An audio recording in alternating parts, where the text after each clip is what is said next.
de projecteur sur l'Afrique qui bouge à travers les innovations et les expériences qui font bouger les lignes. Une occasion de réfléchir aussi sur la marche de l'Afrique avec notre invité, c'est l'heure d'Initiative Africa. Bienvenue à toutes et à tous, voici le sommaire de votre magazine. Rencontre avec le capitaine Clément Arbois, il est le commandant de la corvette française Le Champlain. Son bâtiment a été appelé en août dernier sur les lieux du naufrage du vraquier japonais Wakashio, échoué au sud-est de l'île Maurice avec une cargaison d'hydrocarbures. Une situation d'urgence dans la lignée de la mission de lutte anti-pollution de son équipage, c'est notre invité du jour. Nous sommes arrivés le mardi matin sur zone devant l'épave du Wakashio et dès le lever du soleil, nous avons pu effectuer différentes investigations. Tout d'abord avec nos embarcations au plus proche de l'épave et également par la mise en œuvre d'un drone pour investiguer les différentes fissures et les écoulements d'hydrocarbures. Comment améliorer les systèmes éducatifs et mesurer leurs progrès? L'ONG AD Action et l'AFD ont décidé de tirer le bilan de leur programme de soutien dans l'ouest de l'Afrique. Les enfants qui ne savaient même pas écrire, certains ont commencé par écrire. Et vraiment, nous avons vu que ça a fait quand même du bien. Former une nouvelle élite africaine, c'est la bataille que se livrent de nombreuses écoles supérieures sur le continent. Je vous invite à la rencontre de cette nouvelle tendance éducative. Nous estimons que nos étudiants, grâce à leur passage au Maroc, grâce à leur vécu au Maroc, peuvent s'insérer très facilement et peuvent performer dans ces entreprises marocaines qui sont installées aujourd'hui à Dakar et dans certains pays de l'Afrique de l'Ouest. Partout dans le monde, faire évoluer les systèmes éducatifs est un défi. En Afrique de l'Ouest, la décentralisation de l'éducation est une réforme délicate à mettre en œuvre pour les acteurs locaux. Depuis plusieurs années, l'ONG Aide et Action assiste certains pays de la région avec des opérations ciblées. Une évaluation qualitative de l'un de ces programmes phares, Padoé, a été menée par un cabinet indépendant pour mesurer son impact. Nous avions suivi ce bilan passionnant et sans concession. Regardez. C'est l'heure du bilan pour le programme d'amélioration et de diversification de l'offre éducative en Afrique de l'Ouest, connu sous le nom de Padoé. Alors que la région se trouve dans une phase de décentralisation de l'éducation où le transfert de compétences est un enjeu majeur, le programme, financé par l'Agence française de développement et mis en œuvre par l'ONG Aide et Action, en est à sa troisième phase dans 8 pays africains. Un vaste programme visant près de 550 000 élèves.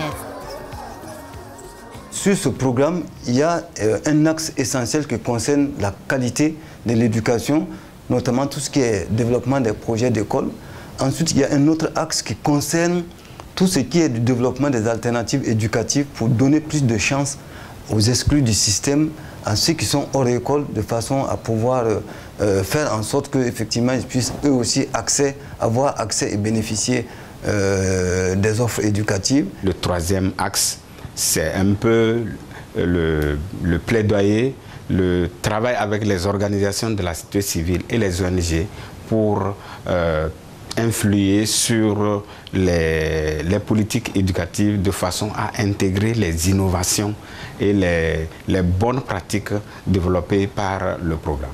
La mission d'évaluation menée par les experts indépendants du cabinet Cosinus fait ressortir que l'éducation est devenue une priorité dans les plans d'action locaux au niveau des communes des 8 pays couverts par le programme. Avec Padoé, on a beaucoup renforcé la synergie d'action entre acteurs élus locaux et des acteurs des structures déconcentrées du ministère. En tout cas, chez nous, vraiment, au Bénin, il y a des zones dans lesquelles il était difficile d'avoir des séances ou des réflexions communes entre des chefs de circonscription scolaire et des maires, où les maires disent carrément, si lui est là, je ne viens pas. Je pense que ça a beaucoup changé. Premier fruit de cette synergie, faciliter l'une des missions de Padoé, des formations pour permettre aux enseignants de mieux s'approprier et de transmettre des techniques de pédagogie active. Nous avons prévu la gymnastique motivée par une histoire. Donc c'est une gymnastique qu'on mène avec les enfants. Et on raconte l'histoire à partir de cette histoire, les enfants réagissent selon l'histoire, ce qu'on dit dans l'histoire, quoi. Au Bénin, l'école d'Alomé, à 180 km de Cotonou, est l'un des établissements ayant mis en place des gouvernements scolaires dont les élèves sont les ministres, avec de bons résultats sur l'initiative individuelle, le comportement collectif et même l'entretien des locaux. Dans notre école, avant, ce n'est pas propre, mais maintenant, c'est propre. Les enfants ont pris conscience d'eux-mêmes. Par le passé, les enfants s'adonnaient aux jeux brutaux. Donc, avec la responsabilité qu'incombe chaque responsable du gouvernement, je pense que les enfants eux-mêmes se surveillent. Et ils s'éduquent. Ils s'éduquent en fait entre eux-mêmes. Et ils savent que désormais, on ne peut plus se donner aux jeux brutaux parce que les jeux brutaux induisent des comportements qui sont punis par la loi. Pour les évaluateurs, la mobilisation sociale a favorisé l'évolution positive du taux d'accès à l'éducation et l'augmentation des effectifs dans les écoles des 8 pays. Les filles fréquentent davantage des écoles, avec une avancée remarquable au Niger. Quant aux jeunes déscolarisés, entre 9 et 14 ans, des initiatives ont visé l'amélioration de la prise en charge des offres d'éducation alternative à travers la création d'écoles de la deuxième chance. Les enfants qui ne savaient même pas écrire, certains ont commencé par écrire et vraiment nous avons vu que ça a fait quand même du bien. Padoé a aussi largement amélioré la perception de l'éducation par les communautés. Les ONG, comme les acteurs institutionnels, sortent du programme avec des capacités renforcées. Ces acteurs ont été formés non seulement théoriquement, mais à travers des simulations, nous avons pu voir concrètement ce que chacun pouvait apporter comme contribution dans la structure pour la qualité de l'éducation, pour bien gérer de manière consensuelle l'éducation dans les écoles. Mais dans plusieurs pays, l'instabilité politique, administrative ainsi que les grèves ont retardé les avancées de Padoé. Le manque de moyens financiers dans certaines communautés entrave le développement de la pédagogie active. Il arrive que certaines initiatives ne survivent pas au manque de ressources, comme ici, à l'école Signé-Fandier, à 240 km de Cotonou. On a rencontré des problèmes de l'eau. On n'a pas de l'eau pour arroser les fleurs. Et de clôture aussi. Souvent, les moutons viennent dévastent notre jardin. Et surtout, les outils. On n'a pas les outils pour faire le saclage. Les leçons qu'on peut tirer, c'est que le Padoé pouvait avoir un impact plus fort si effectivement le financement des projets d'école avait été effectif et avait été plus important du côté des collectivités locales comme des acteurs communautaires. Donc pour les prochaines années, il est important vraiment de travailler encore sur les mécanismes pérennes de financement des projets d'école. 13 ans après ses débuts, Padoé a très bien montré la voie à l'offre éducative en Afrique de l'Ouest. Mais l'apprentissage de la décentralisation de l'éducation, de la responsabilisation des communautés ainsi que la mise en place de mécanismes de financement durable vont encore prendre du temps. Pour les 550 000 enfants que le programme a touchés, pour leurs parents ainsi que pour leurs enseignants, c'est un voyage qui ne fait que commencer. Je vous le disais en titre, notre invité du jour, le capitaine Clément Arbois, est l'un des gardiens de la santé de nos océans. En août dernier, la corvette française Le Champlain, dont il est le commandant, est arrivée avec 15 tonnes de matériel pour assister l'épave d'un vraquier japonais naufragé au sud-est de l'île Maurice. Un contexte difficile de marée noire, compliqué par des conditions inhabituelles sur place, comme il me l'a confié à La Réunion. Capitaine Clément Arbois, bonjour. Bonjour. Vous êtes le commandant du Champlain. Le 8 août 2020, vous avez été appelé sur les lieux du naufrage du Wakashio, au large de l'île Maurice. Qu'avez-vous remarqué en arrivant ? Alors, le 8 août, nous avons appareillé de La Réunion avec à bord 15,5 tonnes de matériel pour Maurice. Nous sommes arrivés le dimanche 9 à Port-Louis pour débarquer le matériel.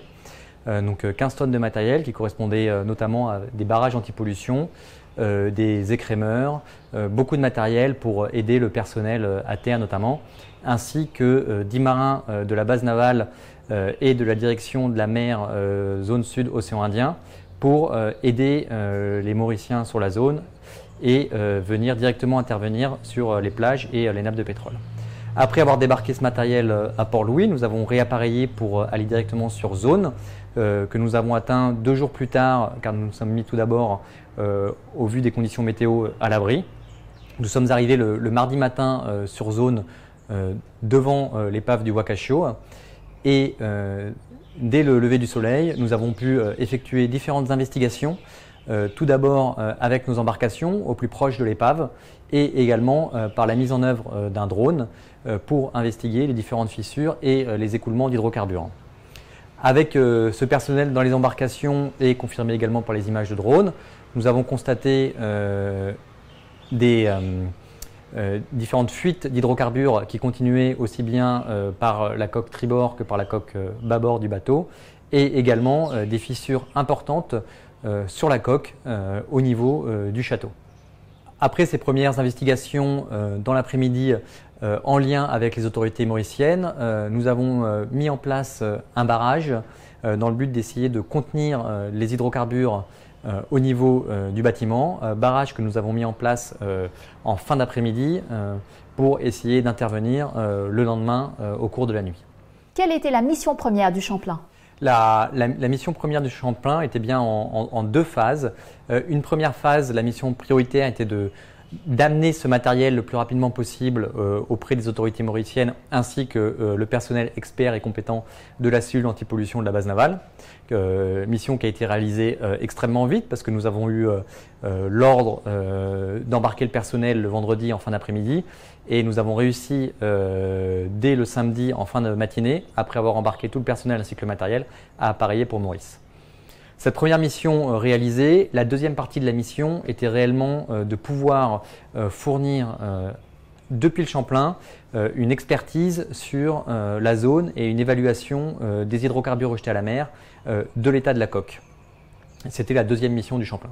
Et cette mission a pu avoir lieu en mettant en œuvre nos embarcations ainsi que nos drones et nos vecteurs aériens, ainsi qu'une équipe à bord de l'épave pour pouvoir constater les différentes fissures, l'état de la coque, l'avancement de la dégradation, ainsi que le travail des équipes civiles à bord qui, elles, étaient chargées de pomper le reste d'hydrocarbures qui se trouvaient à l'intérieur du Wakashio.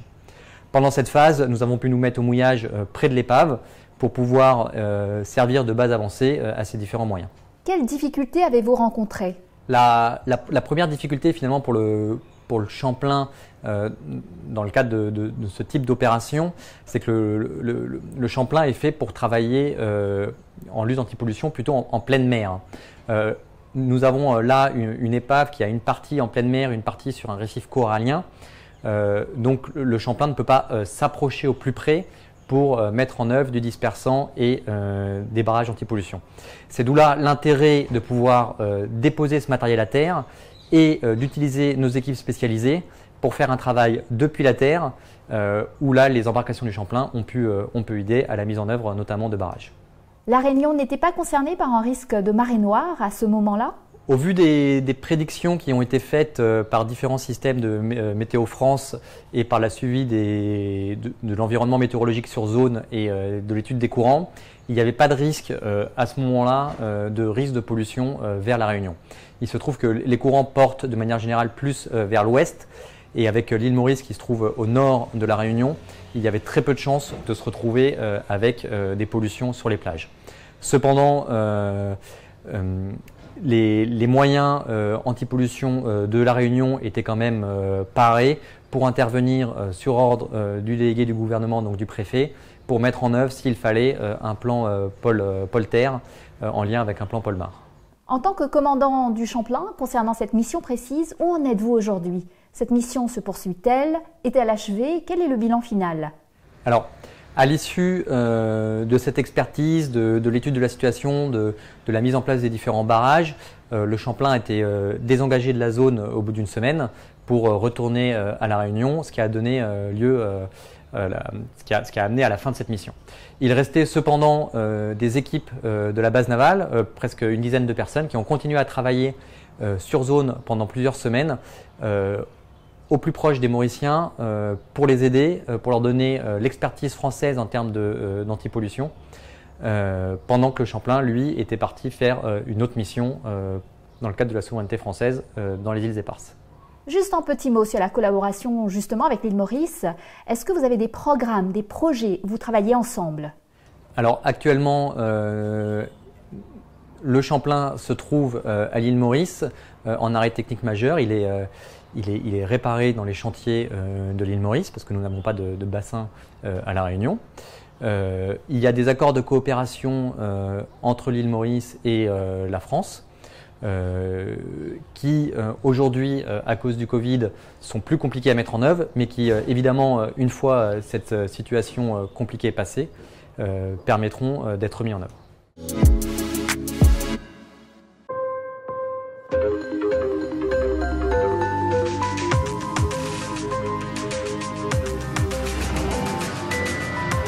Se mobiliser, réinventer, continuer à avancer. Pour nos 175 000 entreprises clientes en Afrique, nous sommes mobilisés. C'est vous l'avenir, Société Générale. Bienvenue pour la deuxième partie de notre émission. De nombreux pays africains sont déterminés à proposer une éducation de qualité internationale à leurs étudiants. Dans cette course à l'excellence, des institutions mettent tout en œuvre pour offrir à la future élite africaine des contenus aussi performants que les meilleures écoles européennes ou américaines. Exemple au Maroc, où l'ISIAM, l'Institut supérieur d'informatique appliquée et du management, accueille des étudiants venus des 4 coins du continent. Regardez. Agadir sur la côte atlantique, dans le sud du Maroc. La cité a toujours été considérée comme la porte du désert. C'est ici qu'a choisi de s'installer une école un peu particulière, l'ISIAM. L'Institut supérieur d'informatique appliquée et du management accueille des jeunes Marocains mais aussi des étudiants venus des 4 coins du continent.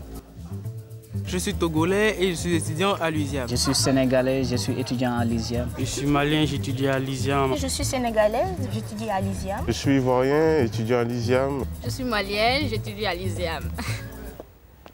Créé il y a un peu plus de 20 ans, l'établissement compte aujourd'hui 400 étudiants de 15 nationalités différentes. Objectif : former l'élite africaine avec un enseignement de haut niveau, sans oublier l'indispensable ouverture sur le monde. Le monde d'aujourd'hui, qui est un monde de globalisation, d'échange, ça se prépare à l'école. Ce n'est pas dans le monde des affaires que l'étudiant va s'ouvrir sur l'autre. On veut développer chez l'étudiant le savoir en termes de concepts, de techniques. On veut développer chez l'étudiant le savoir-faire. Et c'est là où les stages, les conférences par les chefs d'entreprise, les visites d'entreprise sont nécessaires. Et on veut développer chez l'étudiant également le savoir-être, le côté personnalité. C'est vrai, au Sénégal, il y a de bonnes écoles, mais aussi c'est bon pour ce que je veux faire, par exemple le marketing, la communication. C'est bon de découvrir d'autres écoles hors de mon territoire et puis faire des échanges entre étudiants, avec les professeurs, tout ça. Au programme des cursus de 3 à 5 ans, en comptabilité, management et informatique. Des matières somme toute classiques restent à s'intégrer dans un pays que beaucoup ne connaissent pas. Les mots-clés du marketing.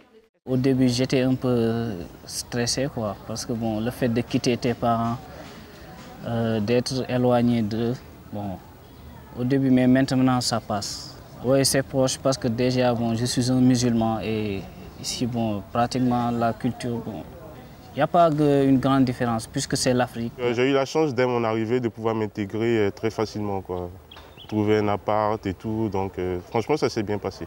Dès la première semaine, on organise une journée d'intégration pour les nouveaux étudiants. Ça permet de faciliter en fait leur intégration au niveau du pays, de l'école. Pas moins de 3 millions de francs CFA par an, 4 500 €, sont nécessaires pour payer les frais de scolarité et vivre à Agadir.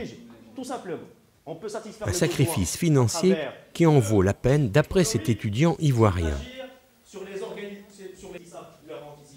ISIAM est une université privée, mais d'une manière générale, la plupart des universités publiques que nous avons fréquentées sont minées par les grèves. Par les grèves, parce que la politique et l'université aujourd'hui vont de pair. C'est pas grave. Alors, s'il s'agit d'une Phénomène nouveau, beaucoup de jeunes rêvent de revenir travailler dans leur pays d'origine. Par rapport à la planification. L'éducation qu'on dispense ici, surtout en matière de gestion et de renommée internationale, on t'enseigne le minimum que tu auras besoin dans les entreprises lorsque tu seras employé. Plus tard, je veux être un financier dans une institution chez nous au Sénégal. Je compte avoir ma licence et aller au Canada. Puis ensuite, je retournerai dans mon pays pour apporter des main-d'œuvre peut-être au pays. Autre atout avancé par les dirigeants de l'établissement, le Maroc. Le pays est en plein développement et offre lui aussi des opportunités de carrière. Nous estimons que nos étudiants, grâce à leur passage au Maroc, grâce à leur vécu au Maroc, peuvent s'insérer très facilement et peuvent performer dans ces entreprises marocaines qui sont installées aujourd'hui à Dakar et dans certains pays de l'Afrique de l'Ouest. Grâce à ces formations sud-sud, les jeunes étudiants seraient donc de plus en plus nombreux à envisager de faire carrière sur le continent. Une tendance qui ne se confirmera que si les administrations et les entreprises africaines elles-mêmes modifient leurs critères d'embauche et remplacent la filière de la combine par celle de la compétence. Ce sera là, sans doute, le meilleur chemin contre la fuite des cerveaux et le chômage des jeunes.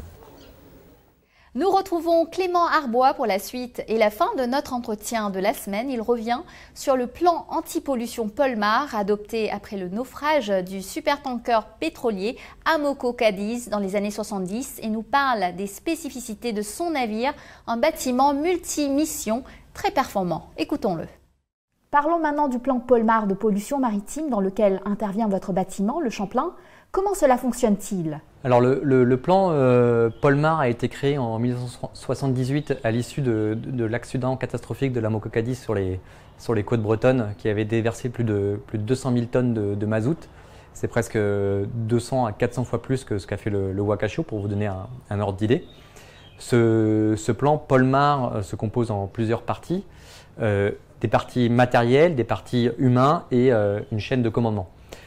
Sur les parties matérielles, on retrouve pour la partie Polmar, pollution maritime, différents vecteurs de la marine nationale spécialisés dans la lutte contre la pollution en haute mer. On peut retrouver notamment les bâtiments de soutien et d'assistance outre-mer comme le Champlain, mais également d'autres types de bâtiments en métropole. Beaucoup de matériel stocké à terre, des barrages, des écrémeurs qui vont permettre de stocker le pétrole, des pompes, des manches pour aspirer.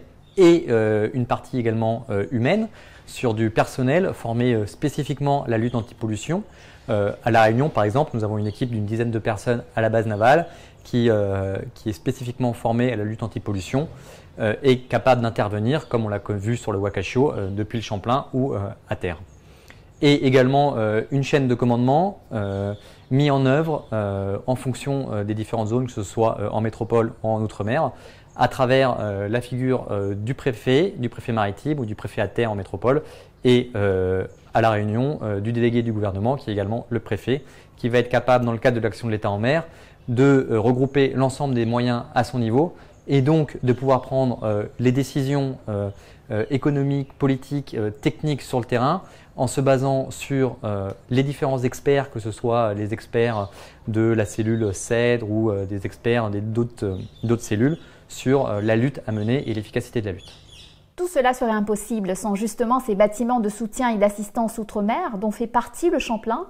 La désignation du navire et bâtiment multimission, B2M, parfois surnommé le couteau suisse de la marine. Quelles sont leurs spécificités ? Les bâtiments de soutien et d'assistance outre-mer, basés à La Réunion, en Nouvelle-Calédonie et en Polynésie notamment, ont plusieurs missions. Ils ont effectivement une mission liée sur la pollution maritime, mais finalement ça ne représente qu'un petit pourcentage de ces missions pour lesquelles on s'entraîne chaque année et pour lesquelles on espère ne jamais avoir besoin de les mettre en avant. Nous avons également un autre panel de missions plus important, notamment tout ce qui concerne la surveillance des approches et la protection des zones économiques exclusives françaises qui sont nombreuses. Nous avons la deuxième zone économique exclusive mondiale avec 11 millions de kilomètres carrés et une grande surface notamment en océan Indien avec dans le canal du Mozambique les îles Éparses mais également toutes les terres australes et antarctiques françaises froides qui sont dans le sud de la zone. Une mission de sauvegarde et d'assistance, évidemment, qui est une mission que font tous les bateaux de la Marine nationale à la mer. Et également, pour le Champlain, une grande partie de sa mission, qui sont les missions logistiques de ravitaillement des îles éparses, qui prennent un certain temps, pour lequel on embarque du matériel qu'on dépose sur les différentes îles. Justement, comment s'organisent des missions qui sont aussi diverses, qui vont de la pollution à la souveraineté, en passant par l'assistance aux personnes? Il y a une pression, j'imagine, sur la vie à bord. Combien de marins? Comment donner un sens à la vie à bord? Le Champlain est un bâtiment optimisé, nous sommes 23 à bord. Cette optimisation permet justement d'effectuer l'ensemble de ces missions sans difficulté. Nous avons des marins jeunes, des marins plus anciens, donc une expérience qui se partage. Nous effectuons pour ça des entraînements de façon très régulière pour atteindre un niveau de qualification qui nous permet derrière d'effectuer l'ensemble de ces missions. Il n'y a pas de pression spécifique pour faire ce travail. Nous sommes des gens de mer et nous effectuons l'ensemble de ces missions en même temps, sans difficulté. Parfois, il peut y avoir effectivement un peu plus de pression dans l'action, mais l'expérience cumulée des différents marins qui existent à bord permettent le succès des missions. Vous, justement, vous vivez ici, à La Réunion, dans l'océan Indien. Quel est votre rapport avec le continent africain? Malheureusement, en cette période de Covid, je n'ai pas eu encore l'occasion de pouvoir effectuer des escales aussi bien à Maurice qu'à Madagascar. Donc mon rapport avec le continent africain est assez faible. Ce que je sais, c'est qu'il y a de nombreux accords de coopération entre la France et les États riverains. Et pour le Champlain, notamment, ça consiste avec Madagascar principalement, et la marine malgache, fournir du matériel, fournir du gasoil, et également nous profitons de nos tournées de ravitaillement des îles éparses pour amener régulièrement du fret humanitaire fourni par différentes organisations non gouvernementales qui profitent du bâtiment pour venir en soutien parfois à Madagascar, à certaines populations de Madagascar. Comment voyez-vous l'évolution de vos missions en fonction des changements qui se passent en ce moment en Afrique? Criminalité, contrebande, terrorisme, un petit mot là-dessus. Dans ce cadre-là, les missions du Champlain actuellement, la plupart des missions sont des missions logistiques et également des missions du canal du Mozambique dans lequel nous avons des possessions françaises. Dans le cadre de la surveillance maritime du Champlain, l'évolution du contexte, si évolution il y a, consistera sûrement à une surveillance plus accrue de la part du bâtiment dans la zone. Pour terminer, commandant, pouvez-vous nous dire où allez-vous avec le Champlain, votre prochaine étape, vos prochaines missions? Ma prochaine mission aura lieu en deux parties. La première, une mission de patrouille dans le canal du Mozambique et une surveillance de la zone. Et une deuxième partie de tournée de ravitaillement des îles éparses. Une tournée qui dure à peu près 3 semaines et qui nous fait passer notamment par Juan de Nova, Europa et Glorious. Merci, capitaine Clément Arbois, pour toutes ces précisions. Avec plaisir. Voilà, Initiative Africa, c'est fini pour aujourd'hui. Vous pouvez retrouver l'interview de Clément Arbois ainsi que nos émissions sur notre site internet africaonair.com et bien sûr également sur tous nos réseaux sociaux. N'hésitez pas à liker, partager, commenter avec le hashtag Initiative Africa TV Show. Et n'oubliez pas, la semaine prochaine, même chaîne, même heure, je vous donne rendez-vous avec Business Africa. Bonne semaine à tous.